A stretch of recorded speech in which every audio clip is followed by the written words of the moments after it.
ഹരി ഓം. സദാശിവസമാരംഭാം ശങ്കരാചാര്യമധ്യമാം അസ്മദാചാര്യപര്യന്താം വന്ദേ ഗുരുപരമ്പരാ. ഹരി ഓം. നമുക്ക് ശങ്കരാചാര്യരുടെ തത്വബോധം എന്ന പ്രകരണ ഗ്രന്ഥത്തിലെ പ്രധാന ഭാഗങ്ങൾ കാണാം. ഇത് ഈ ഗ്രന്ഥത്തിന്റെ ഒരു തർജ്ജമയോ അല്ലെങ്കിൽ പദാനുപദമായിട്ടുള്ള ഒരു വിവരണമോ ഒന്നുമല്ല. അതിലെ പ്രധാന ഭാഗങ്ങൾ വിവരിക്കുക മാത്രമാണ് ഇവിടെ ഉദ്ദേശിക്കുന്നത്. അതില് തത്വബോധം എന്ന് പറയുന്നത് തത്വവിവേകമാണ്. തത്വം എന്ന് പറഞ്ഞാൽ എന്താണ് വേദാന്ത തത്വം, വേദാന്തത്തിലെ പ്രധാനപ്പെട്ട അംശം അല്ലെങ്കിൽ പ്രധാനപ്പെട്ട വിഷയം എന്താണ് എന്നുള്ളതിനെ കുറിച്ച് പറയുകയാണ്. തത്വമസി എന്നുള്ളതാണ് വേദാന്തത്തിലെ മഹാവാക്യം, അല്ലെങ്കിൽ അഹം ബ്രഹ്മാസ്മി, അതൊക്കെയാണല്ലോ മഹാവാക്യങ്ങൾ. അപ്പൊ അതിൻ്റെ ഒരു വിവരണമാണ് തരുന്നത്. ഒരു ഗുരു ശിഷ്യ സംവാദമായിട്ടാണ് പുസ്തകത്തിൽ പറഞ്ഞിരിക്കുന്നതെങ്കിലും ഇവിടെ നമ്മളതിൽ ഒരു പ്രധാനപ്പെട്ട ഭാഗങ്ങളുടെ ഒരു വിവരണം മാത്രമാണ് ഉദ്ദേശിക്കുന്നത്. അപ്പോൾ ഈ ഭാഗം ആചാര്യൻ തുടങ്ങുന്നത് ആത്മാവ് സത്യവും അനിത്യമായതെല്ലാം മിഥ്യയുമാണെന്നുള്ള നിശ്ചയമാണ് തത്വജ്ഞാനം എന്ന് പറഞ്ഞുകൊണ്ടാണ് തുടങ്ങുന്നത്. അതിനു മുമ്പ് കുറച്ച് ഭാഗമുണ്ട്. സാധനനിഷ്ഠയും ഇതിനുള്ള യോഗ്യത നേടാനുള്ള മാർഗങ്ങളും എന്തൊക്കെയാണ് ഇതിനുള്ള യോഗ്യത എന്നൊക്കെ പറയുന്നുണ്ട്. അതൊക്കെ നമുക്ക് വേറൊരു ഭാഗമായിട്ട് വേറെ കാണാം. അപ്പോൾ ഇവിടെ നമുക്ക് തത്വജ്ഞാനം മാത്രം ശ്രദ്ധിക്കാം. അപ്പോൾ ആചാര്യൻ പറയുന്നത് ആത്മാവാണ് സത്യം, ബാക്കിയെല്ലാം മിഥ്യയാണ്. അതായത് നമ്മുടെ പ്രപഞ്ചത്തിനെ രണ്ട് ഭാഗമായിട്ട് തിരിക്കുകയാണ് ചെയ്യുന്നത്. ആത്മാവും ആത്മാവല്ലാത്തത്. ആത്മാവല്ലാത്തത് എന്ന് പറഞ്ഞാൽ അനാത്മ. അനാത്മ ആയിട്ടുള്ളതെല്ലാം മിഥ്യയാണ്, ആത്മാവ് മാത്രമാണ് സത്യം. അപ്പോൾ എന്താണ് ഈ ആത്മാവ്, എന്താണ് അനാത്മാവ് എന്നുള്ളൊരു സംശയം വരും. അപ്പം അതിന് ശിഷ്യൻ ചോദിക്കുന്നു എന്താണ് ആത്മാവ് എന്ന് ചോദിക്കുമ്പം കൊടുക്കുന്ന ഉത്തരം, ആത്മാവിൻ്റെ ഡെഫിനിഷൻ വളരെ പ്രധാനപ്പെട്ട ഒരു ഡെഫിനിഷനാണ്. ഇത് നന്നായിട്ട് മനസ്സിലാക്കേണ്ടതാണ്. ഇങ്ങനെയാണ് ആ ഡെഫിനിഷൻ: സ്ഥൂല സൂക്ഷ്മ കാരണ ശരീരങ്ങൾക്ക് അന്യമായി, പഞ്ചകോശങ്ങൾക്ക് അതീതമായി, അവസ്ഥാത്രയ സാക്ഷിയായി, സച്ചിദാനന്ദ സ്വരൂപമായി സ്ഥിതി ചെയ്യുന്നതാണ് ആത്മാവ്. സ്ഥൂല സൂക്ഷ്മ കാരണങ്ങൾക്ക് അന്യമായി, പഞ്ചകോശങ്ങൾക്ക് അതീതമായി, അവസ്ഥാത്രയ സാക്ഷിയായി, സച്ചിദാനന്ദ സ്വരൂപമായി സ്ഥിതി ചെയ്യുന്നതാണ് ആത്മാവ്. അപ്പോൾ നേരത്തെ പറഞ്ഞു ആത്മാവ് ഇല്ലാത്തതെല്ലാം മിഥ്യയാണെന്ന്, അതായത് അനാത്മാവ്. ഇവിടെ ആ അനാത്മാവ് എന്നുള്ളതിനെ കുറച്ചുകൂടെ വിശദമാക്കുകയാണ് ചെയ്യുന്നത്. 11 അനാത്മാക്കളെ ഇൻട്രൊഡ്യൂസ് ചെയ്യുന്നു. സ്ഥൂല സൂക്ഷ്മ കാരണ ശരീരം, അല്ലെങ്കിൽ ശരീരത്രയം എന്ന് പറയും, അത് 3 എണ്ണം. പഞ്ചകോശങ്ങൾ 5 കോശങ്ങൾ എന്ന് പറഞ്ഞാൽ ആവരണം അല്ലെങ്കിൽ ഉറ എന്നൊക്കെ പറയാം. ശരീരത്തിന്റെ ഓരോ ഫംഗ്ഷനെ ഓരോ ആവരണമായിട്ട് എടുത്തിരിക്കുകയാണ്. അങ്ങനെ അത് 5 എണ്ണം. പിന്നെ അവസ്ഥാത്രയം. അവസ്ഥ എന്ന് പറഞ്ഞാൽ നമ്മുടെ അനുഭവം, ഓരോ ഉണർന്നിരിക്കുന്നതും സ്വപ്നം കാണുന്നതും ഉറങ്ങുന്നതും, അതാണ് 3 അനുഭവങ്ങൾ. അങ്ങനെയുള്ള അവസ്ഥാത്രയം എല്ലാം കൂടെ കൂട്ടി 11 അനാത്മയാണ്. ശരീരത്രയം, പഞ്ചകോശം, 3 അവസ്ഥകൾ, അങ്ങനെയാണ് 11. ഇത് ഓരോ പിന്നെ പറയുന്നത് ആത്മാവിന്റെ സ്വരൂപമാണ്, സച്ചിദാനന്ദ സ്വരൂപം. അപ്പൊ ഈ 4 കാര്യങ്ങൾ നമുക്ക് ഇതിൽ നിന്ന് വളരെ വ്യക്തമായിട്ട് മനസ്സിലാക്കണം. നമുക്കതിൽ ഓരോന്നോരോന്നായിട്ട് എടുത്തിട്ട് ഓരോ സെക്ഷനിൽ ഓരോന്നായിട്ട് തുടങ്ങാം. മനുഷ്യ ശരീരത്തെ അതിൻ്റെ ഘടന അല്ലെങ്കിൽ സ്ട്രക്ചർ എന്ന് പറഞ്ഞാൽ അതിൽ എന്തൊക്കെയാണ് അതിനകത്തുള്ളത്, എന്താണ് അതിൻ്റെ ഫങ്ഷൻ, എന്തൊക്കെയാണ് കമ്പോണൻസ്, എന്തുകൊണ്ടാണ് ഉണ്ടാക്കിയിരിക്കുന്നത്, അങ്ങനെയുള്ള വിശേഷണങ്ങളെല്ലാം അനുസരിച്ച് സ്ഥൂല ശരീരം, സൂക്ഷ്മ ശരീരം, കാരണ ശരീരം, ഇങ്ങനെ 3ആയിട്ട് വിഭജിച്ചിട്ടുണ്ട്. പിന്നെ അതിൻ്റെ പ്രവർത്തനം അനുസരിച്ചിട്ട്, ഓരോ ഫങ്ഷൻ അനുസരിച്ചിട്ട് അന്നമയ കോശം, പ്രാണമയ കോശം, മനോമയ കോശം, വിജ്ഞാനമയ കോശം, ആനന്ദമയ കോശം, ഇങ്ങനെ 5 കോശങ്ങളായിട്ടും പിന്നെ നമ്മുടെ അനുഭവങ്ങളെ, എക്സ്പീരിയൻസിലെ ഉണർന്നിരിക്കുന്ന അവസ്ഥ അല്ലെങ്കിൽ ജാഗ്രത അവസ്ഥ, സ്വപ്നാവസ്ഥ, നിദ്ര എന്നിങ്ങനെ 3 തലങ്ങളായിട്ട് തിരിച്ചിരിക്കുന്നു. ഇതിലെ ആദ്യത്തെ ഭാഗം ശരീരത്രയമാണ്. അത് ഇന്ന് കാണാം നമുക്ക്. ഇപ്പോൾ നേരത്തെ പറഞ്ഞതുപോലെ ശരീരത്തിന്റെ 4 സ്വഭാവങ്ങളെ അല്ലെങ്കിൽ 4 വിശേഷങ്ങളെ അടിസ്ഥാനമാക്കിയാണ് ഇങ്ങനെ 3ആയിട്ട് തിരിച്ചിരിക്കുന്നത്. 3 ശരീരങ്ങളുടെ 4 സ്വഭാവങ്ങളെ നമുക്കൊന്ന് വിശദമായിട്ട് പഠിക്കാം. അതായത് സ്ഥൂല ശരീരം, സൂക്ഷ്മ ശരീരം, കാരണ ശരീരം എന്ന് പറയുന്നത് എന്തൊക്കെയാണ് അതിനകത്ത് ഉള്ളതെന്നുള്ളത് നമുക്കൊന്ന് നോക്കാം. ഇപ്പൊ സ്ഥൂല ശരീരം ആണ് ആദ്യത്തേത്. സ്ഥൂലം എന്ന് പറഞ്ഞാൽ ഏറ്റവും ഗ്രോസ് ആയിട്ടുള്ളത്. ഗ്രോസ് എന്ന് പറഞ്ഞാൽ എല്ലാവർക്കും കാണാൻ പറ്റുന്നതും എല്ലാവർക്കും അനുഭവിക്കാൻ പറ്റുന്നതുമാണ് സ്ഥൂല ശരീരം. നമ്മുടെ ഈ ശരീരം, നമ്മൾ കാണുന്ന ശരീരം, അതിനെയാണ് സ്ഥൂല ശരീരം എന്ന് പറയുന്നത്. ഇതിന്റെ നിർമ്മാണ വസ്തുക്കൾ, സ്ഥൂല ശരീരത്തിന്റെ കാരണം അല്ലെങ്കിൽ സ്ഥൂല ശരീരം ഉണ്ടാകാനുള്ള കാരണം അല്ലെങ്കിൽ ഉണ്ടാക്കിയിരിക്കുന്ന വസ്തുക്കള് 2 ഭാഗമായിട്ടാണ് പറയുന്നത്. അതിൽ ഒരെണ്ണം എല്ലാ ശരീരങ്ങൾക്കും, മനുഷ്യരുടെ മാത്രമല്ല മൃഗങ്ങളുടെയും എല്ലാത്തിൻ്റെയും സസ്യങ്ങളുടെയും എല്ലാത്തിൻ്റെയും കാരണം അല്ലെങ്കിൽ അത് ഉണ്ടാക്കിയിരിക്കുന്ന പഞ്ചഭൂതങ്ങൾ കൊണ്ടാണ്. പഞ്ചഭൂതങ്ങൾ എന്ന് പറഞ്ഞാൽ ബേസിക് എലിമെന്റ്സ്. 5 പഞ്ചമഹാഭൂതങ്ങളാണുള്ളത്. ആകാശം, വായു, അഗ്നി, ജലം, പൃഥ്വി അല്ലെങ്കിൽ ഭൂമി. ഇങ്ങനെ 5 പഞ്ചഭൂതങ്ങളാണ് ഉള്ളത്. ഇതാണ് എല്ലാ വസ്തുക്കളും ഉണ്ടാക്കാനുള്ള ബേസിക് മെറ്റീരിയൽ. ഇനി ഓരോ ശരീരത്തിൻ്റെയും ഉത്ഭവത്തിന് കാരണം, ഓരോ ഇൻഡിവിജ്വൽ ശരീരത്തിൻ്റെയും ഉത്ഭവത്തിന് കാരണം അതാത് ജീവന്റെ മുൻ കർമ്മങ്ങളാണ്. അവര് നേരത്തെ ചെയ്തിട്ടുള്ള, ഈ ജന്മത്തിലും മുൻകാല പല ജന്മങ്ങളിലും ചെയ്തിരിക്കുന്ന കർമ്മങ്ങളുടെ ഫലമാണ് ഇപ്പോൾ ഉണ്ടായിരിക്കുന്ന ശരീരം. അതിനെയാണ് സത്കർമ്മജന്യം എന്ന് പറഞ്ഞിരിക്കുന്നത്. സത്തായാലും അസത്തായാലും കർമ്മങ്ങളുടെ ഫലമായിട്ടാണ് ഇപ്പോഴത്തെ ജന്മം. ഇനി ഈ ശരീരത്തിന്റെ പ്രധാന ഭാഗങ്ങൾ എന്താണെന്ന് നോക്കാം. നമ്മുടെ അനാട്ടമിയിൽ അല്ലെങ്കിൽ ആധുനിക ശാസ്ത്രത്തില് ശരീരത്തിന് പല ഭാഗങ്ങളുണ്ട്. ഇന്റേണൽ ഓർഗൻസും എക്സ്റ്റേണൽ ഓർഗൻസും അങ്ങനെ പലതും പറയുന്നുണ്ടെങ്കിലും നമ്മുടെ അധ്യാത്മശാസ്ത്രത്തില്, വേദാന്തത്തില് ഇതിനെ 4 ഭാഗങ്ങളായിട്ട് തിരിച്ചിരിക്കുന്നത്. 4 ഭാഗമായിട്ടാണ് പറയുന്നത്. ശിരസ് അല്ലെങ്കിൽ തല, പക്ഷം കൈകൾ, പുഷ്ടം കാലുകളാണ്. പുഷ്ടം എന്ന് പറഞ്ഞാൽ ശരിക്കും വാലാണ്, പക്ഷെ ഇവിടെ അത് കാലുകളാണ് എടുത്തിരിക്കുന്നത്. പിന്നെ ആത്മ, അതാണ് നടുഭാഗം, ബോഡിയുടെ ട്രങ്ക് എന്ന് പറയുന്നത്. അപ്പോൾ തല, ഉടല്, കൈകൾ, കാലുകൾ, ഇങ്ങനെ 4 ഭാഗമായിട്ടാണ് എടുത്തിരിക്കുന്നത്. നമ്മുടെ ഉപനിഷത്തുകളിലും ഓരോ ഇത് വിവരിക്കുന്നതിൽ ഈ 4 ഭാഗങ്ങളാണ് വിവരിക്കുന്നത്. അതാണ് ഇതിന്റെ പാർട്സ്.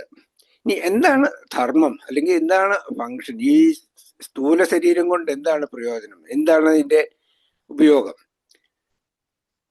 സ്ഥൂല ശരീരം എന്ന് പറയുന്നത് ആത്മാവിന് വസിക്കാനുള്ള ഒരു താൽക്കാലിക വസതിയാണ്, ഒരു ടെമ്പററി എബോർഡ്, ടെമ്പററി റെസിഡൻസ് എന്ന് പറയാം.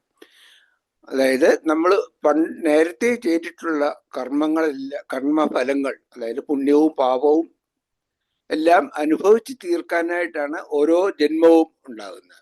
ആ ഓരോ ജന്മത്തിൽ അനുഭവങ്ങളെല്ലാം അനുഭവിച്ച് തീർക്കാൻ വേണ്ടിയുള്ള ഒരു ടെമ്പററി റെസിഡൻസ് ആണ് ശരീരം. പ്രാരബ്ധ കർമ്മങ്ങളുടെ ഫലമായിട്ടാണ് ശരീരം ഉണ്ടാകുന്നത്. ആ പ്രാരബ്ധ കർമ്മങ്ങൾ തീരുമ്പോൾ ശരീരം മരിക്കുകയും ചെയ്യും, നശിക്കുകയും ചെയ്യും. പിന്നെ അടുത്ത ശരീരത്തിലേക്ക് പോകണം. അങ്ങനെ ഓരോ ശരീരത്തിലും നേരത്തെ ആർജിച്ച പുണ്യപാപങ്ങൾ അനുഭവിച്ച് തീർക്കുകയാണ് ചെയ്യുന്നത്. ഇവിടെ ഒരു വ്യത്യാസമുള്ളത്, മനുഷ്യ ശരീരത്തിൽ മാത്രമേ നമുക്ക് പുതിയതായിട്ട് പുണ്യങ്ങൾ ആർജിക്കാൻ പറ്റുള്ളൂ, പുണ്യങ്ങളായാലും പാപങ്ങളായാലും. കാരണം മനുഷ്യ ശരീരത്തിൽ ഇരുന്നുകൊണ്ട് മാത്രമേ നമുക്കൊരു വിൽഫുൾ ആക്ഷൻ ചെയ്യാൻ പറ്റുള്ളൂ. നമ്മുടെ ഫ്രീ വിൽ അല്ലെങ്കിൽ ഇച്ഛാശക്തി ഉപയോഗിച്ച് മനഃപൂർവ്വം ചെയ്യുന്ന കർമ്മങ്ങൾ കൊണ്ട് മാത്രമേ പുണ്യപാപങ്ങൾ ഉണ്ടാവുള്ളൂ. അപ്പൊ മറ്റു ജന്മങ്ങളില് മൃഗങ്ങളായാലും സസ്യങ്ങളായാലും അവർക്കൊന്നും ഒരു വിൽ പവർ ഇല്ലല്ലോ. They don't have a free will. They cannot decide what they want to do.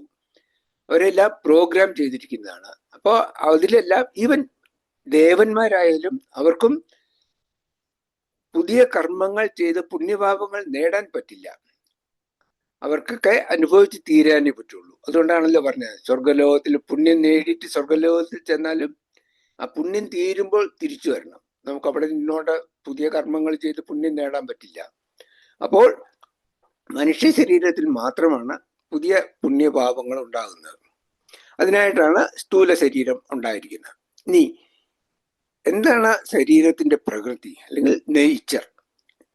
ഈ ശരീരം മാറ്റങ്ങൾക്ക് അധീനമാണ്. ശരീരം എന്ന് പറയുന്നത് കണ്ടിന്യൂസ് ആയിട്ട് മാറിക്കൊണ്ടിരിക്കുന്നതാണ്. നമ്മുടെ ശാസ്ത്രങ്ങളിൽ 6 വിധത്തിലാണ് മാറ്റങ്ങളെ പറഞ്ഞിരിക്കുന്നത്. ഷഡ് വികാരങ്ങൾ എന്ന് പറയും. അതായത് ഒന്ന്, ഗർഭാവസ്ഥയിലുള്ള സംഭവ്യമായ, അതായത് പൊട്ടൻഷ്യൽ അവസ്ഥ. ജനിച്ചിട്ടില്ല, പുറത്തേക്ക് ജനിച്ചിട്ടില്ല, അതുകൊണ്ട് ഒന്നും ചെയ്യാനുള്ള നിവൃത്തിയില്ല.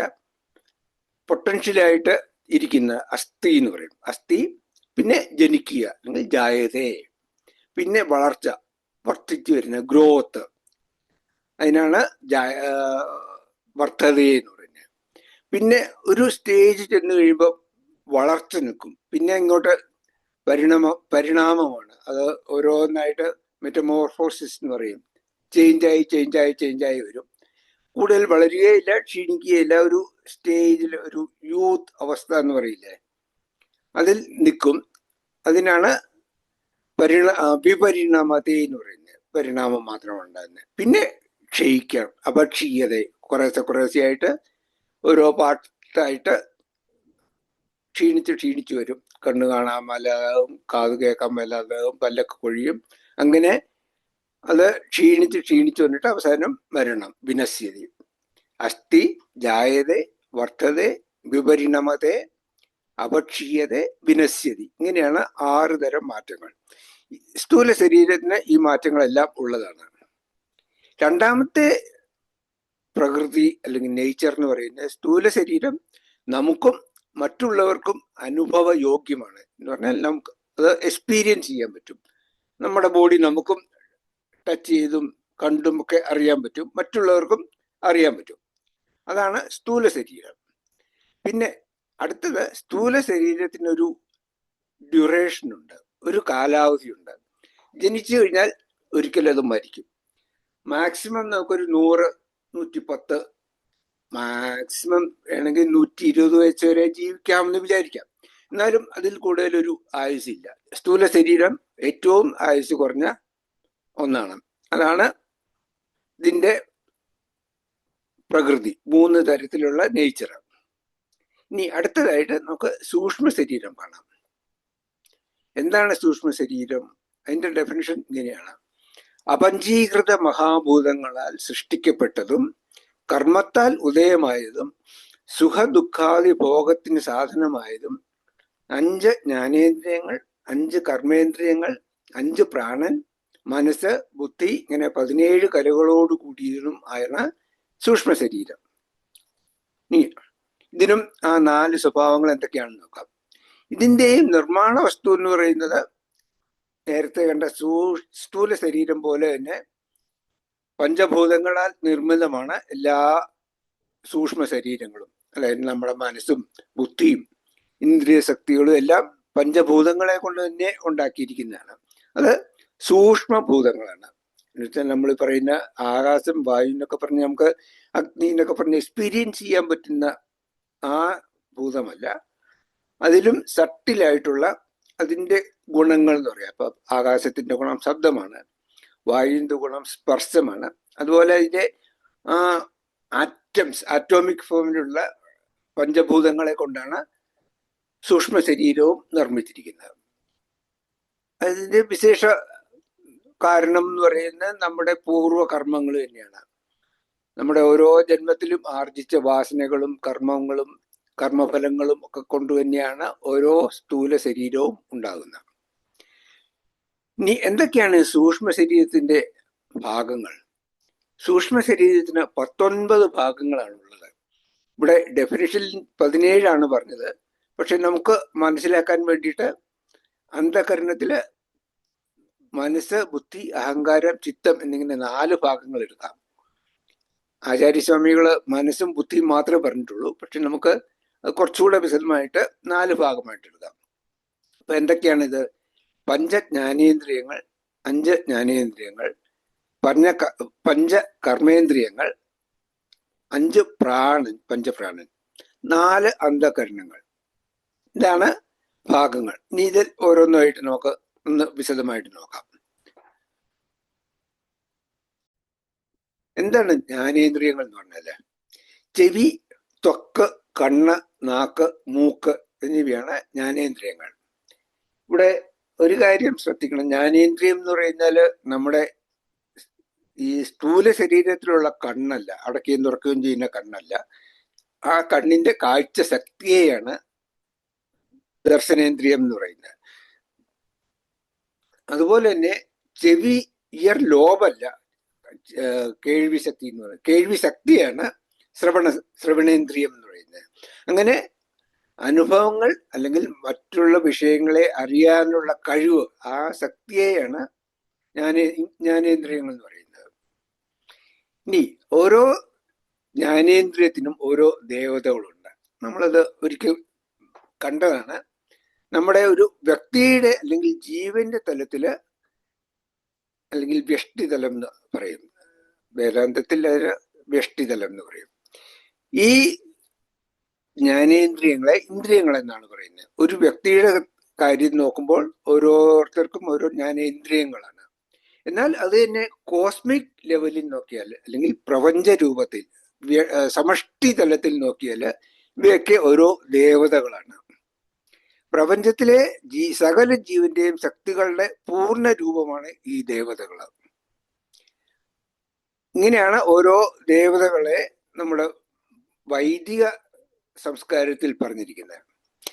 ഈ ദേവതകളുടെ ഒരു അംശമാണ് ഓരോ ജീവനിലും ഉള്ള ശക്തി. ഉദാഹരണത്തിന് സമഷ്ടി ശ്രവണ ശക്തിയാണ് ദിഗ്ദേവത. ദിഗ്ദേവതയാണ് പ്രപഞ്ചത്തിന്റെ ശ്രവണശക്തി, ശ്രവണേന്ദ്രിയം എന്ന് പറയാം. പ്രപഞ്ചത്തിന്റെ ശ്രവണേന്ദ്രിയം എന്ന് പറയാം. ഈ ദിഗ്ദേവതയുടെ ഓരോ ജീവനിലുമുള്ള പ്രതിഫലനമാണ് ആ ജീവന്റെ ശ്രവണേന്ദ്രിയം. അതുപോലെ തന്നെ സൂര്യനാണ് സമഷ്ടി ദർശന ശക്തി, പ്രപഞ്ചത്തിന്റെ ദർശനേന്ദ്രിയം. ആ സൂര്യന്റെ ഒരു അംശമാണ്, അല്ലെങ്കിൽ ജീവന്റെ ഉള്ളിലുള്ള പ്രതിഫലനമാണ് ഒരാളുടെ കാഴ്ചശക്തി, ഒരു വ്യക്തിയുടെ കാഴ്ചശക്തി. ഇങ്ങനെ ചെവിക്ക് ദിക്കും, ത്വക്കിന് വായുവും, കണ്ണിന് സൂര്യനും, നാക്കിന് വരുണനും, മൂക്കിന് അശ്വിനീകുമാരന്മാരുമാണ് ദേവതകൾ. ഇങ്ങനെ ഓരോ ഇന്ദ്രിയങ്ങൾക്കും ഓരോ ദേവതകളെ അസൈൻ ചെയ്തിട്ടുണ്ട്. ഇനി എന്തൊക്കെയാണ് ജ്ഞാനേന്ദ്രിയങ്ങളുടെ വിഷയങ്ങൾ? വിഷയം എന്ന് പറഞ്ഞാല് ജ്ഞാനേന്ദ്രിയം കൊണ്ട് അനുഭവിക്കുന്ന കാര്യങ്ങൾ. ഇപ്പൊ കണ്ണുകൊണ്ട് നമ്മൾ കാണുകയാണ് ചെയ്യുന്നത്, ചെവി കൊണ്ട് കേൾക്കുകയാണ് ചെയ്യുന്നത്. അപ്പോ ചെവി കൊണ്ട് ശബ്ദങ്ങൾ കേൾക്കുകയാണ് ചെയ്യുന്നത്. ത്വക്ക് അല്ലെങ്കിൽ ശരീരത്തിന്റെ പുറം ഭാഗം, തൊലി എന്ന് പറയാം. അതുകൊണ്ടാണ് എല്ലാവിധ സ്പർശനങ്ങളും നമ്മൾ തൊട്ട് അറിയില്ലേ, അതെല്ലാം ത്വക്കിന്റെ വിഷയമാണ്. കണ്ണുകൾ രൂപവും നിറവും ആണ് കാണുന്നത്. നാക്കുകൊണ്ട് ടേസ്റ്റും സ്വാദും അല്ലെങ്കിൽ രസം എന്ന് പറയും. രസനേന്ദ്രിയം എന്നാണ് നാക്കിനെ പറയുന്നത്. രസം എന്ന് പറയുന്നത് സ്വാദ്. മൂക്കുകൊണ്ട് ഗന്ധത്തെയും അറിയുന്നു. നമുക്ക് എല്ലാവർക്കും അറിയാവുന്നതാണ് ഇത്. ഇനി കർമ്മേന്ദ്രിയങ്ങൾ എന്തൊക്കെയാണ്? വാക്ക്, പാണി, പാദം, വായു, ഉപസ്ഥം.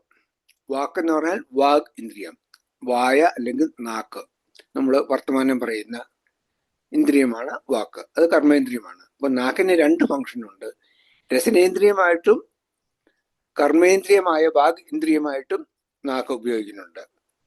പിന്നെ പാണി, കൈകൾ, പാദം, കാലുകൾ, വായു വിസർജനേന്ദ്രിയം, ഓർഗൻ ഓഫ് ഇവാക്യുവേഷൻ, ഉപസ്ഥം ജനനേന്ദ്രിയം, ഓർഗൻ ഓഫ് റിപ്രൊഡക്ഷൻ. ഇങ്ങനെയാണ് 5 കർമ്മേന്ദ്രിയങ്ങൾ.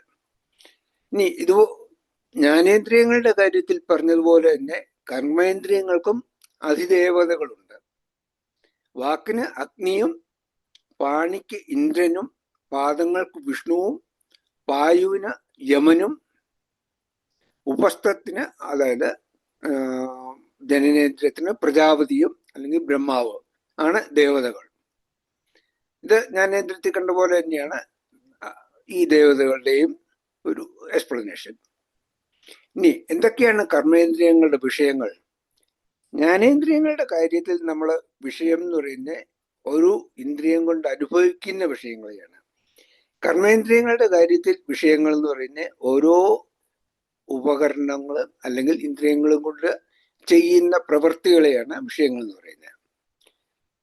നാക്ക് സംസാരിക്കുകയാണ് ചെയ്യുന്നത്. കൈകൾ എന്തിനെങ്കിലും പിടിക്കാനും ഹോൾഡ് ചെയ്യാനും ഒക്കെ ഉപയോഗിക്കും. കാലുകൾ ചലിക്കാൻ അല്ലെങ്കിൽ നടക്കാൻ ഉപയോഗിക്കും. വായു അല്ലെങ്കിൽ വിസർജനേന്ദ്രിയം മലമൂത്ര വിസർജനത്തിനുള്ളതാണ്. ഉപസ്ഥം ആനന്ദത്തിനുള്ളതാണ്. ഇതൊക്കെയാണ് കർമ്മേന്ദ്രിയങ്ങളുടെ വിഷയങ്ങൾ. ഇനി അടുത്ത് പ്രാണൻ ആണ്. പ്രാണൻ എന്ന് പറയുന്നത് ശരീര പ്രവർത്തനത്തിനാവശ്യമായ ഊർജത്തെ വികസിപ്പിക്കുകയും വിതരണം ചെയ്യുകയും ചെയ്യുന്ന ശ്വാസോച്ഛ്വാസ പ്രക്രിയയാണ് ബ്രീത്തിങ്. ശ്വാസോച്ഛ്വാസ പ്രക്രിയയാണ് പ്രാണൻ എന്ന് പറയുന്നത്. ഈ പ്രാണന് 5 ഫങ്ഷൻസ് ഉണ്ട്. 5 തരത്തിൽ ഈ പ്രാണൻ നമ്മുടെ ശരീരത്തിൽ പ്രവർത്തിക്കുന്നുണ്ട്. നമ്മൾ വിചാരിക്കുന്നത് ഉള്ളിലേക്ക് ശ്വാസം എടുക്കുന്നു, പുറത്തേക്ക് ശ്വാസം വിടുന്നു, ഇത് മാത്രമേ നമുക്ക് അറിയാവുള്ളൂ. എന്നാൽ ഇതിനുള്ളിൽ 5 തരത്തിൽ പ്രാണൻ പ്രവർത്തിക്കുന്നുണ്ട്. അതെന്തൊക്കെയാണെന്ന് നമുക്ക് നോക്കാം. ഈ 5 വിധത്തിൽ പ്രവർത്തിക്കുന്ന പ്രാണന് ഓരോ പേരുകളുമുണ്ട്. 5 ഫങ്ഷൻ 5 പേരുകളോടെയാണ് ചെയ്യുന്നത്. ആദ്യത്തേത് പ്രാണൻ എന്നാണ് പറയുന്നത്. ശ്വാസോച്ഛ്വാസം അല്ലെങ്കിൽ ഉള്ളിലേക്ക് എടുക്കുന്ന വായുവിനെയാണ് പ്രാണൻ എന്ന് പറയുന്നത്. ഓക്സിജനെ സ്വീകരിക്കുകയും കാർബൺ ഡൈ ഓക്സൈഡിനെ പുറത്തുവിടുകയും ചെയ്യുന്നതാണ് ഈ ഫങ്ഷൻ. ഈ പ്രാണനാണ് ശരീരത്തിന് ആവശ്യമായ ഊർജം തരുന്നത്. നമ്മുടെ ഓക്സിജനിൽ എടുത്തിട്ടാണ് നമുക്ക് ബ്ലഡിലും ബ്രെയിനിലും ഒക്കെ ഓക്സിജൻ എത്തിക്കുന്നത്. അടുത്തത് അപാനൻ. വിസർജനത്തിന് സഹായിക്കുന്ന പ്രാണശക്തിയാണ് അപാനൻ.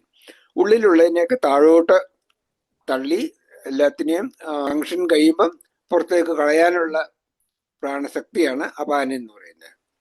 വ്യാനൻ ആണ് ഊർജ വിതരണം, ഡിസ്ട്രിബ്യൂഷൻ ഫങ്ഷൻ ചെയ്യുന്ന വ്യാനനാണ്. അതായത് ശരീരത്തിൽ ഉൽപ്പാദിപ്പിക്കുന്ന ആഹാരം ദഹിച്ച് ഊർജമായി കഴിയുമ്പോൾ അതിനെ ശരീരത്തിന്റെ പല ഭാഗങ്ങളിലേക്കും എത്തിക്കുക എന്ന ഫങ്ഷനാണ് വ്യാനൻ ചെയ്യുന്നത്. സമാനൻ ആകട്ടെ ആഹാരത്തെ ദഹിപ്പിക്കുകയും അതിലെ പോഷക വസ്തുക്കളെ ബ്ലഡിലേക്ക് അതിനെ ലയിപ്പിക്കുക, ബ്ലഡിലേക്ക് ചേർക്കുക. ആഹാരത്തിലെ പോഷകങ്ങളെ അതിനെ ദഹിപ്പിച്ച് ഊർജ രൂപത്തിലാക്കി ബ്ലഡിലേക്ക് ചേർക്കുന്ന ഫങ്ഷനാണ് സമാനൻ ചെയ്യുന്നത്. ഉദാനൻ എന്ന് പറയുന്നത് ഊർജ വിതരണത്തെ വിപരീത ദിശയിൽ പ്രവർത്തിപ്പിക്കുന്ന കർമ്മമാണ്.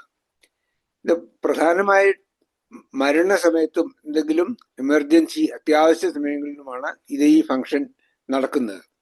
ഇപ്പൊ ശരീരത്തിനുള്ളിൽ നമുക്ക് ശരീരത്തിന്റെ അല്ലാത്ത അന്യവസ്തുക്കൾ, ഇപ്പൊ കണ്ണിനകത്ത് എന്തെങ്കിലും പൊടി പോവുകയോ അല്ലെങ്കിൽ എന്തെങ്കിലും ആഹാരത്തിൽ എന്തെങ്കിലും നമുക്ക് പിടിക്കാത്ത കഴിക്കുകയോ ഒക്കെ ചെയ്താൽ അതിനെ പുറത്തേക്ക് തള്ളാനുള്ള, ഛർദ്ദിച്ചിട്ടും കണ്ണിൽ കൂടെ കണ്ണുനീര് വന്നിട്ട് അതിനെ പുറത്തേക്ക് കളയാനും അതിനൊക്കെയുള്ള ശക്തിയാണ് ഉദാനൻ എന്ന് പറയുന്നത്. അതുപോലെ തന്നെ മരണസമയത്ത് സൂക്ഷ്മ ശരീരത്തെ സ്ഥൂല ശരീരത്തിൽ നിന്ന് കൊണ്ടുപോയി അടുത്ത സ്ഥൂല ശരീരത്തിലേക്ക് എത്തിക്കുന്നതും ഈ ഉദാനനാണ്. അങ്ങനെ പഞ്ചപ്രാണനാണ് കർമ്മേന്ദ്രിയങ്ങൾക്ക് ആവശ്യമുള്ള ഊർജം കൊടുക്കുന്നത്. ഇനി അടുത്തതാണ് അന്ധകരണങ്ങൾ എന്ന് പറയുന്നത്. കരണങ്ങൾ എന്ന് പറഞ്ഞാൽ ഉപകരണങ്ങളാണ്. നമ്മൾ ഒരു ജ്ഞാനം അല്ലെങ്കിൽ പ്രപഞ്ചത്തിനെ അനുഭവിക്കാൻ വേണ്ടി ഉപയോഗിക്കുന്ന ഉപകരണങ്ങളാണ് കരണം. അപ്പൊ ജ്ഞാനേന്ദ്രിയങ്ങളും കർമ്മേന്ദ്രിയങ്ങളും ബാഹ്യ കരണങ്ങളാണ്. ചില ശരീരത്തിന് പുറത്തുള്ള വിഷയങ്ങളെ അനുഭവിക്കാനും പ്രവർത്തിക്കാനുമായിട്ടുള്ള ഉപകരണങ്ങളാണ് കർമ്മേന്ദ്രിയങ്ങളും ജ്ഞാനേന്ദ്രിയങ്ങളും. അതിനെ ബാഹ്യ കരണങ്ങൾ എന്ന് പറയും. ഇനി ഇത് കൂടാതെ ശരീരത്തിനുള്ളിൽ അന്ധകരണങ്ങൾ, അന്താന്ന് പറഞ്ഞാൽ inside, internal organs, internal instruments, അതിനെയാണ് അന്ധകരണം എന്ന് പറയുന്നത്. ശരീരത്തിനുള്ളിലുള്ള പ്രവൃത്തികൾ ചെയ്യുന്നതാണ്. അതിന്റെ പ്രവൃത്തികൾ പുറത്തുള്ള ആർക്കും അറിയാനോ കാണാനോ പറ്റൂല. ജ്ഞാനേന്ദ്രിയങ്ങളുടെയും കർമ്മേന്ദ്രിയങ്ങളുടെയും പ്രവൃത്തികളെ സംയോജിപ്പിക്കുന്നത് ഈ അന്ധകരണമാണ്. അന്ധകരണത്തിന്റെ സഹായത്തോടെയാണ് മറ്റ് ഇന്ദ്രിയങ്ങൾ വഴി ലഭിക്കുന്ന അറിവിനെ പ്രയോജനപ്പെടുത്തുന്നത്. ജ്ഞാനേന്ദ്രിയം വഴി എന്തെങ്കിലും അറിഞ്ഞു കഴിഞ്ഞാൽ അതിനെ കർമ്മേന്ദ്രിയത്തിൽ കൂടെ അതിനെ പ്രാവർത്തികമാക്കണമെങ്കിൽ ഈ ഇന്റേണൽ ഓർഗൻസ് അന്ധകരണങ്ങളാണ് ഉപയോഗിക്കുന്നത്. എന്തൊക്കെയാണ് അന്ധകരണം എന്ന് പറയുന്നത്? അതിനും ഈ പറഞ്ഞ പോലെ 4 ഫങ്ഷൻ ഉണ്ട്. പ്രാണന്റെ കാര്യത്തിൽ 5 ഫങ്ഷൻ പറഞ്ഞ പോലെ അന്ധകരണത്തിന് 4 ഫങ്ഷൻസ് ഉണ്ട്. ഈ 4 ഫങ്ഷൻ അനുസരിച്ച് അതിന് 4 പേരുകളുമുണ്ട്. ഓർഗൻ ഒന്ന് തന്നെയാണ്, പക്ഷെ അതിന് 4 ഫങ്ഷൻ ഉള്ളതുകൊണ്ട് 4 പേരുകളുണ്ട്. ആദ്യത്തേത് മനസ്സാണ്. വികാരങ്ങളെ പ്രകടിപ്പിക്കുന്നത് അല്ലെങ്കിൽ സംശയദൃഷ്ടി, സങ്കല്പ വികല്പങ്ങൾ ഉണ്ടാക്കുന്നത് മനസ്സാണ്. ജ്ഞാനേന്ദ്രിയങ്ങളുടെയും കർമ്മേന്ദ്രിയങ്ങളുടെയും പുറകിലുള്ള ആദ്യത്തെ തലം മനസ്സാണ്. ജ്ഞാനേന്ദ്രിയങ്ങൾ വഴി ലഭിക്കുന്ന അറിവെല്ലാം നേരെ മനസ്സിലേക്കാണ് എത്തുന്നത്. മനസ്സ് അതിനെ വിശകലനം ചെയ്ത് അതിനെ അനലൈസ് ചെയ്തിട്ട് അതിന് അനുയോജ്യമായ കർമ്മങ്ങൾ ചെയ്യാൻ കർമ്മേന്ദ്രിയങ്ങൾക്ക് ആദേശം നൽകും. അതാണ് മനസ്സിന്റെ ഫങ്ഷൻ. പക്ഷെ മനസ്സിന് ഒന്നിനും തിരിച്ചറിയാനുള്ള കഴിവില്ല. അതിന് ബുദ്ധിയും ചിന്തവും വേണം. അത് നമ്മൾ അടുത്തതിൽ കാണാം. ബുദ്ധി എന്നത് അല്ലെങ്കിൽ ഇന്റലക്ട് എന്ന് പറയാം, അറിവിന്റെ അല്ലെങ്കിൽ വിവേകത്തിന്റെ വകതിരിവിന്റെ ഉപാധിയാണ് ബുദ്ധി. മനസ്സിനെ സ്വയം തീരുമാനമെടുക്കാനുള്ള ഒരു കഴിവില്ല. ബുദ്ധി ഇല്ലെങ്കിൽ മനസ്സിനൊന്നും ചെയ്യാൻ പറ്റില്ല. മനസ്സ് ഇങ്ങനെ സംശയിച്ചുകൊണ്ടിരിക്കും, അതാണോ ഇതാണോ, അങ്ങനെ ചെയ്യണോ ഇങ്ങനെ ചെയ്യണോ എന്ന് ആലോചിച്ചുകൊണ്ടിരിക്കുന്നതാണ് മനസ്സ്. എന്നാൽ ബുദ്ധിയാണ് ഇതാണ് ചെയ്യേണ്ടത്, ഇതാണ് ശരി എന്ന് പറഞ്ഞൊരു ഡിസിഷൻ മേക്കിംഗ് പവർ ബുദ്ധിയുടേതാണ്. മനസ്സിന് ഒരു വിവരം അങ്ങോട്ടും ഇങ്ങോട്ടും കൊടുക്കുക, ഡിസ്ട്രിബ്യൂട്ട് ചെയ്യുന്ന ഫങ്ഷൻ മാത്രമേ ഉള്ളൂ. ആ ഇൻഫർമേഷനെ അനലൈസ് ചെയ്ത് ഒരു ഡിസിഷൻ എടുക്കുന്നത് ബുദ്ധിയാണ്. ഇനി ചിത്തം എന്ന് പറയുന്ന ഒരു ഇമ്പോർട്ടൻ്റ് ആയിട്ടുള്ള ഒരു ഫങ്ഷനാണ്. ഇതിനെ ഓർമ്മശക്തി അല്ലെങ്കിൽ മെമ്മറി എന്നൊക്കെ പറയാം. നമ്മളെ കമ്പ്യൂട്ടറിന്റെ മെമ്മറി ഉണ്ടല്ലോ, അതിന്റെ സ്റ്റോറേജ് യൂണിറ്റ്, അതാണ് ചിത്തം.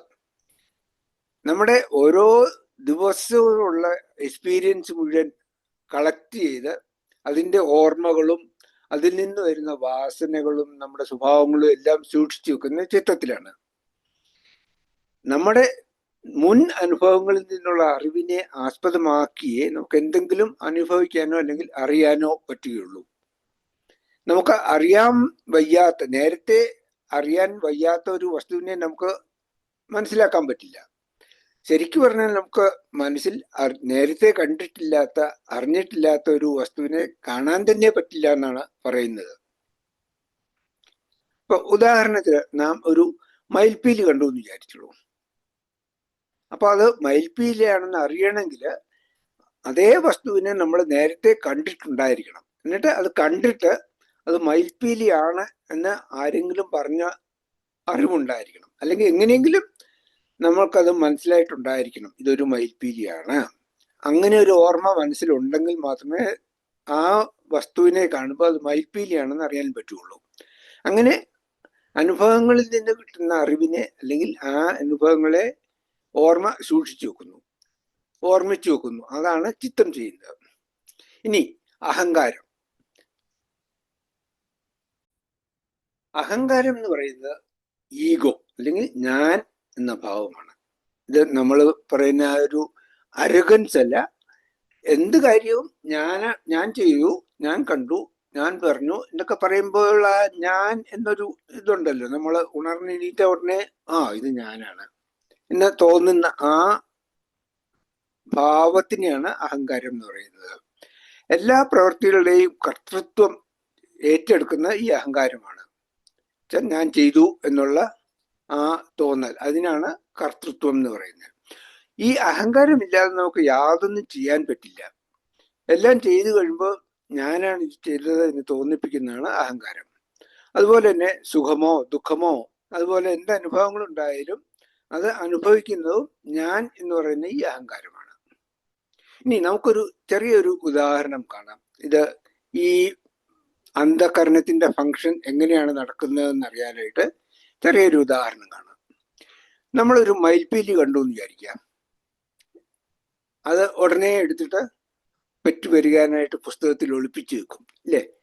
പണ്ട് നമ്മൾ ചെയ്യാറുള്ളതാണ്. ഇപ്പൊ ഒന്നും ചെയ്യില്ല, ഇപ്പോഴത്തെ കുട്ടികൾക്ക് അതിനെക്കുറിച്ചൊന്നും അറിയില്ല. പക്ഷേ നമ്മുടെ കുട്ടിക്കാലത്ത് ഒരു മയിൽപ്പീലി കണ്ടു കഴിഞ്ഞാൽ ഉടനെ അതെടുത്ത് പുസ്തകത്തിൽ ഒളിപ്പിച്ചു വെക്കും. കുറെ നാൾ അങ്ങനെ ഇരുന്ന് കഴിഞ്ഞാൽ അത് പെറ്റുപെരുകി കുറെ മയിൽപ്പീലി കിട്ടുമെന്നാണ് വിചാരം. എന്തായാലും അങ്ങനെ ചെയ്യുന്നുണ്ട്. അപ്പോൾ എന്താണ് ഇത് ഇവിടെ നടക്കുന്നത്? കണ്ണ് ഒരു സാധനം കിടക്കുന്നത് കണ്ടു, എന്താണെന്ന് അറിയില്ല കണ്ണിന്. അതിന്റെ ഒരു വിവരണം, അതിന്റെ ഒരു രൂപവും നിറവും ഒക്കെ ആയിട്ട് മനസ്സിലേക്ക് കൊടുത്തു.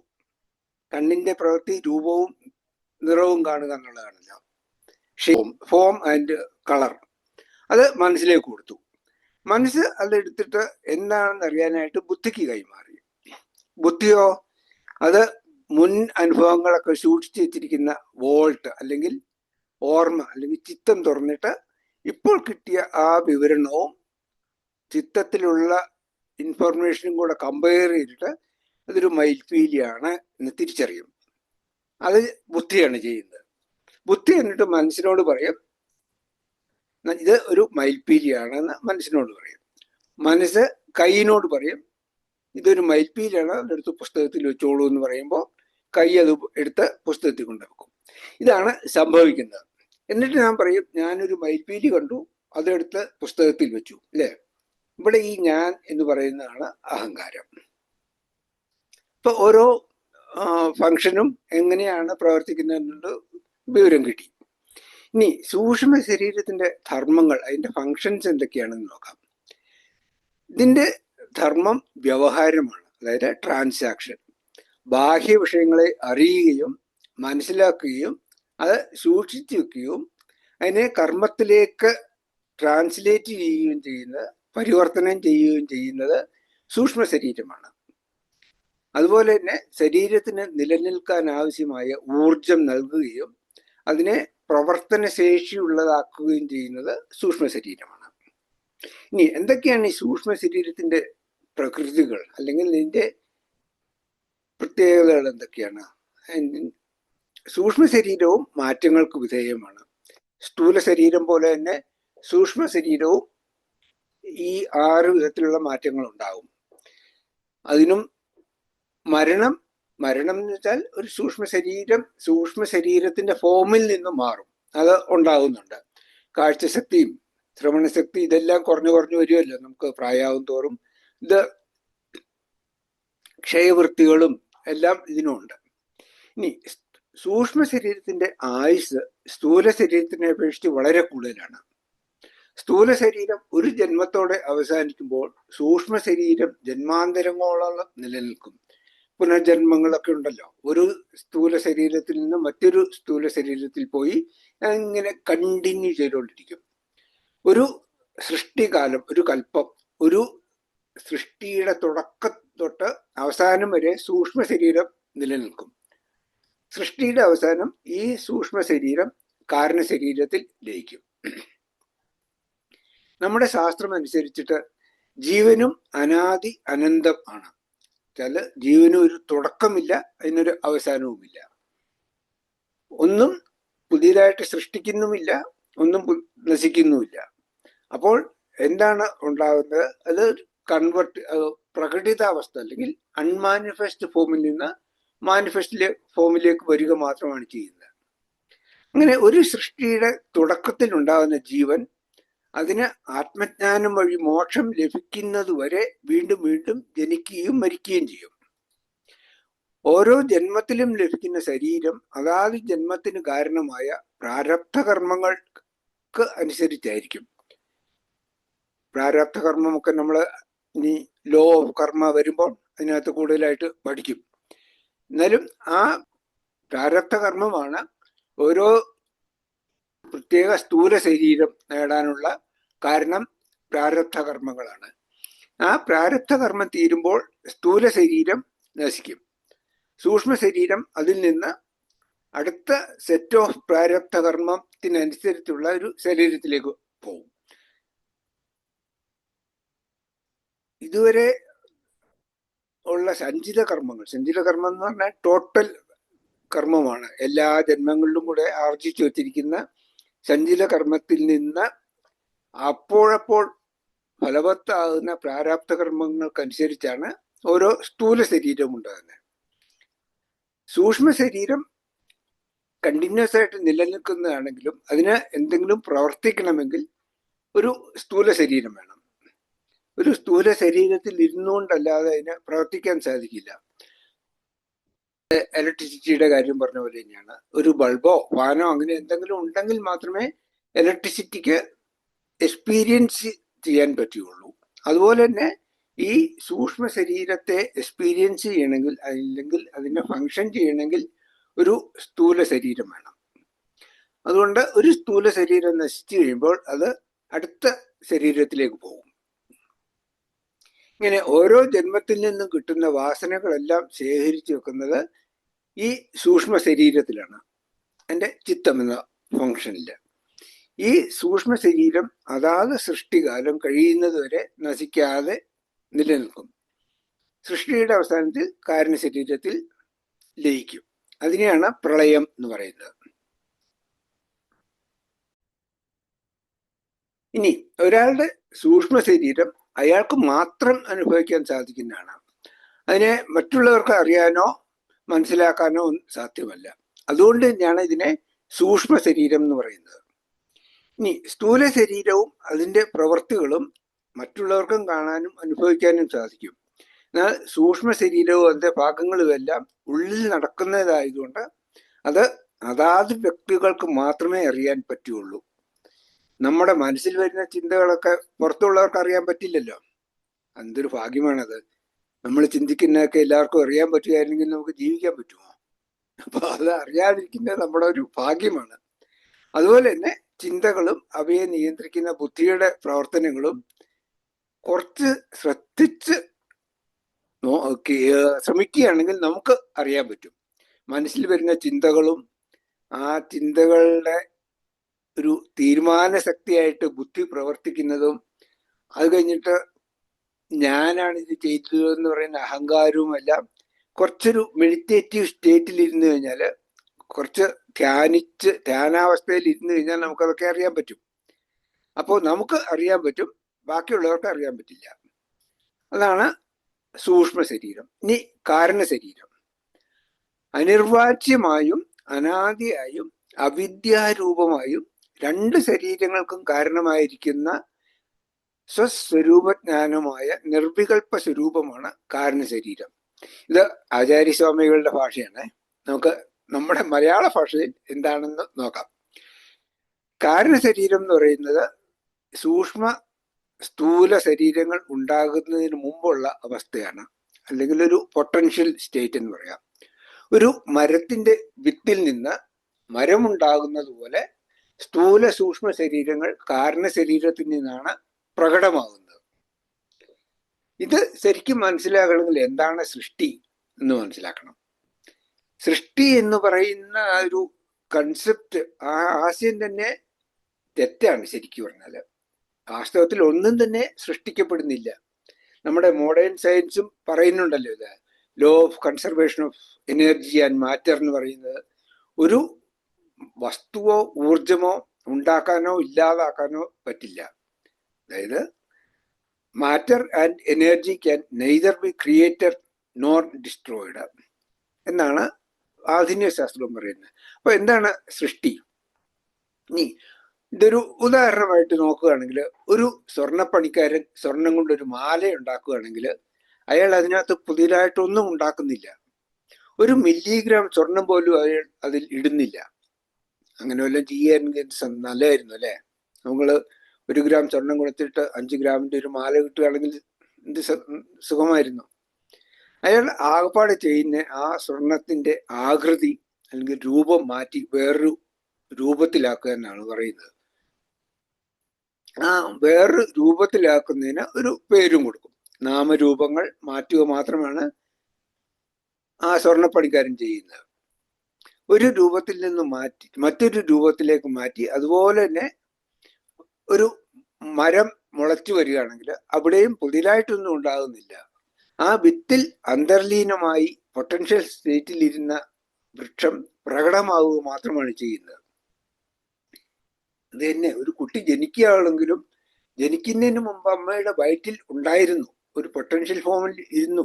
അതിനു മുമ്പ് മാതാപിതാക്കളുടെ ശരീരത്തിൽ മറ്റൊരു ഫോമിൽ ഇരിപ്പുണ്ടായിരുന്നു. അങ്ങനെ വരുന്ന ഒരു കുട്ടി പ്രകടിതമാവുകയാണ് ചെയ്യുന്നത്. ആ കുട്ടി ജനിക്കുക എന്ന് പറഞ്ഞാൽ ഈ ഒരു ഫോമിൽ നിന്ന് കുട്ടിയുടെ ഫോമിലേക്ക് മാറുക മാത്രമാണ് ചെയ്യുന്നത്. ഇതുപോലെ തന്നെയാണ് പ്രപഞ്ച സൃഷ്ടിയും. ഈ പ്രപഞ്ചവും മാനിഫെസ്റ്റ് ചെയ്യുന്നതിന് മുമ്പ് അല്ലെങ്കിൽ പ്രകടിത ഫോമിൽ അഭിവ്യക്തം ആകുന്നതിന് മുമ്പ്, അഭിവ്യക്തം എന്ന് പറഞ്ഞാൽ വ്യക്തമായിട്ട് കാണാൻ പറ്റുന്ന വിധത്തിലാകുന്നതിന് മുമ്പ് സാധ്യതാ രൂപത്തിൽ അല്ലെങ്കിൽ പൊട്ടൻഷ്യൽ ഫോമിൽ ഉണ്ടായിരുന്നു. ഇതിനെയാണ് കാരണപ്രപഞ്ചം അല്ലെങ്കിൽ കോസൽ യൂണിവേഴ്സ് എന്ന് പറയുന്നത്.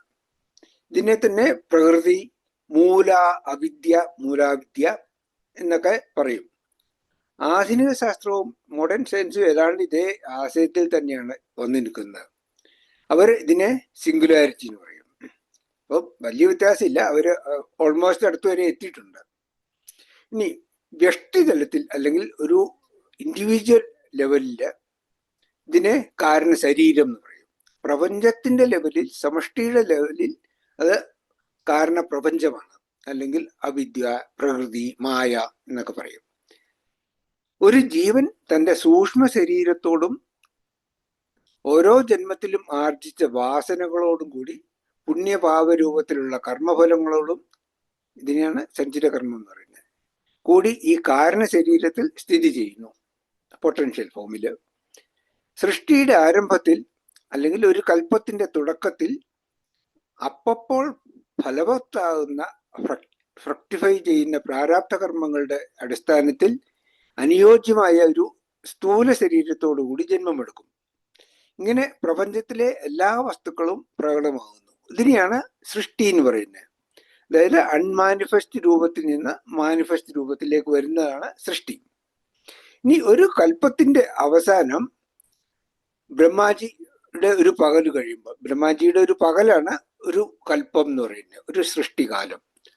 അത് കഴിഞ്ഞ് ബ്രഹ്മാവ് ഉറങ്ങാൻ പോകുമ്പോൾ ഇതെല്ലാം തിരിച്ച് അവരവരുടെ കാരണ ശരീരങ്ങളിലേക്ക് ലയിക്കും. പ്രപഞ്ചം കാരണ പ്രപഞ്ചത്തിൽ ലയിക്കും, അവ്യക്തം. ഇതിനെയാണ് പ്രളയം എന്ന് പറയുന്നത്. ഇത് തന്നെയാണ് ഭഗവാൻ 8-ാം അധ്യായത്തിൽ, ഭഗവത്ഗീതയുടെ 8-ാം അധ്യായത്തിലും പറയുന്നത്.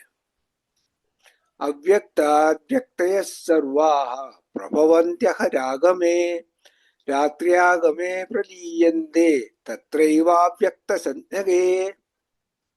ബ്രഹ്മാവിന്റെ പകല് തുടങ്ങുമ്പോൾ അല്ലെങ്കിൽ അവ്യക്തത്തിൽ നിന്നും എല്ലാ വസ്തുക്കളും ഉദ്ഭവിക്കുന്നു.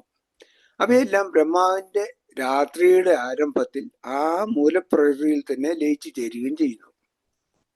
ഇതാണ് പറയുന്നത്. ഇനി കാരണശരീരത്തിന്റെ നിർമ്മാണ വസ്തുക്കൾ എന്തൊക്കെയാണെന്ന് നോക്കാം. നിർമ്മാണ വസ്തുക്കൾ എന്ന് പറഞ്ഞാൽ അത് എന്തുകൊണ്ടാണ് ഉണ്ടാക്കിയിരിക്കുന്നതെന്ന്. കാരണശരീരം കാരണ പ്രപഞ്ചത്തിന്റെ ഒരു ഭാഗമാണ്. ഇതിനൊരു തുടക്കമോ അവസാനമോ ഇല്ല. നമ്മൾ കണ്ടല്ലോ, ഒന്നും നശിപ്പിക്കാനോ ഉണ്ടാക്കാനോ പറ്റില്ല. ഇത് പൊട്ടൻഷ്യൽ ഫോമിൽ ഇരിക്കുന്നതാണ്. ഇതാണ് മൂലകാരണം അല്ലെങ്കിൽ റൂട്ട് കോസ്. അവിദ്യ, പ്രകൃതി എന്നൊക്കെ ഇതിനെ തന്നെയാണ് പറയുന്നത്. സ്ഥൂല സൂക്ഷ്മ ശരീരങ്ങൾ ഇതിൽ നിന്നാണ് ഉണ്ടാകുന്നത്. എല്ലാം അവ്യക്താവസ്ഥയിൽ കാരണശരീരത്തിൽ തന്നെ സ്ഥിതി ചെയ്യുന്നു. ഇനി അവ്യക്ത രൂപത്തിൽ ഇരിക്കുന്നതുകൊണ്ട് തന്നെ ഇതിന് നിർവികൽപ്പ രൂപം എന്ന് പറയും.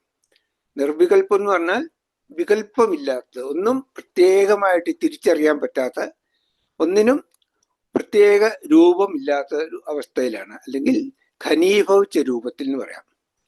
ഇതിനൊരു എക്സാമ്പിൾ പറയുകയാണെങ്കിൽ, നമ്മൾ പല രൂപത്തിൽ ഉണ്ടാക്കി വെച്ചിരിക്കുന്ന മെഴുകു പ്രതിമകൾ എല്ലാം കൂടെ ഉരുകി ഒന്നായി തീർന്നൽ എങ്ങനെ ഉണ്ടാവും?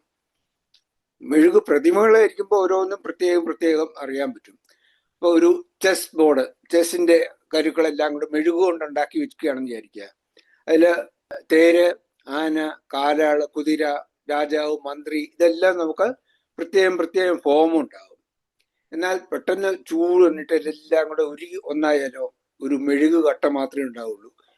ഓരോന്നിനെയും എന്താണെന്ന് നമുക്ക് അറിയാൻ പറ്റില്ല. ഇങ്ങനെ എല്ലാം കൂടെ ചേർന്ന് നിർവികൽപ്പ രൂപത്തിൽ ആണ് കാരണശരീരത്തിൽ സ്ഥിതി ചെയ്യുന്നത്. ഇത് നമ്മൾ ദിവസവും അനുഭവിക്കുന്നുണ്ട്. ഉറക്കത്തില് ഇത് തന്നെയാണ് ഉണ്ടാകുന്നത്. ഉറക്കത്തിൽ നമ്മൾ എന്താണ് കാണുന്നതെന്നുള്ളതിന് യാതൊരു രൂപങ്ങളുമില്ല, ഒന്നും അറിയാൻ പറ്റില്ല. എന്നാൽ ആ അനുഭവം അവിടെ ഉണ്ട് താനും. ഈ ഉറക്കത്തെ ദിവസവും ഉണ്ടാകുന്ന ഈ ഉറക്കത്തെ ലയം എന്ന് പറയും.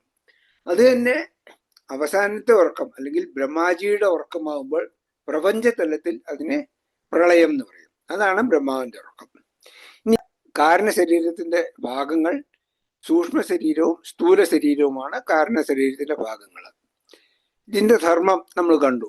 കാരണ ശരീരത്തിന്റെ ധർമ്മം എന്ന് പറയുന്നത് സ്ഥൂല സൂക്ഷ്മ ശരീരങ്ങൾക്ക് വിശ്രമിക്കാനുള്ള ഇരിപ്പിടമാണ്. അതാണ് കാരണ ശരീരം. അതാതിന്റെ കർമ്മങ്ങൾ അവസാനിക്കുമ്പോൾ സ്ഥൂല ശരീരവും സൂക്ഷ്മ ശരീരവും തിരിച്ച് കാരണ ശരീരത്തിലേക്ക് പോകും. അതിനുള്ള താവളമാണ് കാരണ ശരീരം. ഇനി കാരണ ശരീരത്തിന്റെ സ്വഭാവം എന്തൊക്കെയാണ്? സ്ഥൂല ശരീരം നമുക്കും ബാക്കി എല്ലാവർക്കും അനുഭവിക്കാൻ പറ്റുമെന്ന് കണ്ടു. സൂക്ഷ്മ ശരീരമാകട്ടെ നമുക്ക് മാത്രമേ അനുഭവിക്കാൻ പറ്റുള്ളൂ. കാരണ ശരീരം നമുക്കോ മറ്റുള്ളവർക്കോ ആർക്കും കാണാനോ അനുഭവിക്കാനോ പറ്റില്ല. ഇത് പ്രത്യക്ഷമല്ലാത്ത അവസ്ഥയാണ്. അതിനാൽ ഇതിനെ നിർവികൽപ്പം എന്ന് പറയും. അത് കണ്ടല്ലോ നമ്മള്. മാത്രമല്ല കാരണ ശരീരമായതുകൊണ്ട് തന്നെ ഇത് സൃഷ്ടിക്ക് മുമ്പും അതിനുശേഷം പ്രളയ സമയത്തും മാത്രമേ ഉണ്ടാവുകയുള്ളൂ. സ്ഥൂല സൂക്ഷ്മ ശരീരങ്ങൾ ഉള്ള സമയത്ത് കാരണ ശരീരം ഇല്ല. അത് പൊട്ടൻഷ്യലായിട്ട് അവിടെ ഉണ്ട്, പക്ഷെ അനുഭവിക്കാൻ പറ്റില്ല. എന്നാലും കാരണ ശരീരത്തിന്റെ ഈ ചെറിയ അനുഭവം നമുക്ക് ദിവസം ഉറങ്ങുന്ന സമയത്ത് കിട്ടുന്നുണ്ട്. ഇനി കാരണ ശരീരത്തിന്റെ ആയുസ് അത് ഏറ്റവും അധികമാണ്. പ്രളയകാലത്തിൽ പോലും അത് നശിക്കില്ല. നമ്മൾ കണ്ടു, സ്ഥൂല ശരീരം ഒരു ജന്മത്തിന് മാത്രമുള്ളതാണ്, 100 വർഷം. അത് കഴിയുമ്പോൾ സ്ഥൂല ശരീരം നശിക്കും. സൂക്ഷ്മ ശരീരം ഒരു സൃഷ്ടിയുടെ തുടക്കം മുതൽ പ്രളയം വരെ ഒരു കൽപ്പാന്ത കാലത്തോളം ഉണ്ടാവും. കാരണ ശരീരമാണെങ്കിൽ ഓരോ കൽപ്പങ്ങളിലും മാറി മാറി വരും, അത് നശിക്കുന്നേയില്ല. അപ്പോൾ ഒരു ജീവന് മോക്ഷം ലഭിക്കുന്നതുവരെ കാരണ ശരീരം ഉണ്ടാവും. മോക്ഷം എന്താണെന്ന് നമ്മൾ നേരത്തെ കണ്ടു. ഇനി അത് വീണ്ടും നമ്മൾ കർമ്മ നിയമങ്ങളുടെ ഭാഗം വരുമ്പോൾ അത് വീണ്ടും നമ്മൾ കാണും. എന്താണ് മോക്ഷം, എന്താണ് ഈ ശരീരം എങ്ങനെയാണ് നശിക്കുന്നത് എന്നൊക്കെ ഉള്ളത് അവിടെ വീണ്ടും നമ്മൾ കാണും. എന്തായാലും മോക്ഷം ലഭിക്കുന്നത് വരെ നിലനിൽക്കുന്നതാണ് കാരണ ശരീരം. ജ്ഞാനം അല്ലെങ്കിൽ മോക്ഷം എന്നതിന്റെ അർത്ഥം തന്നെ ജീവൻ മുക്തിയും വിദേഹമുക്തിയുമാണ്. ഈ വിദേഹമുക്തിയാണ് പുനർജന്മങ്ങളിൽ നിന്നുള്ള മോക്ഷം. അപ്പം ഇതാണ് ശരീരത്രയം എന്ന് പറയുന്നത്. അപ്പൊ ആദ്യത്തെ ഭാഗം നമ്മൾ കണ്ടു. ഇനി അടുത്തത് പഞ്ചകോശങ്ങളാണ്. അത് നമുക്ക് അടുത്ത ക്ലാസ്സിൽ കാണാം. ഓക്കെ, ശരി. അപ്പോ ഓം പൂർണ്ണമദ പൂർണ്ണമിദം പൂർണ്ണാത് പൂർണ്ണമുദച്യതേ പൂർണ്ണസ്യ പൂർണ്ണമാദായ പൂർണ്ണമേവാവശിഷ്യതേ. ഓം ശാന്തി ശാന്തി ശാന്തി. ഹരി ഓം. ശ്രീ ഗുരുഭ്യോ നമഃ. ഹരി ഓം.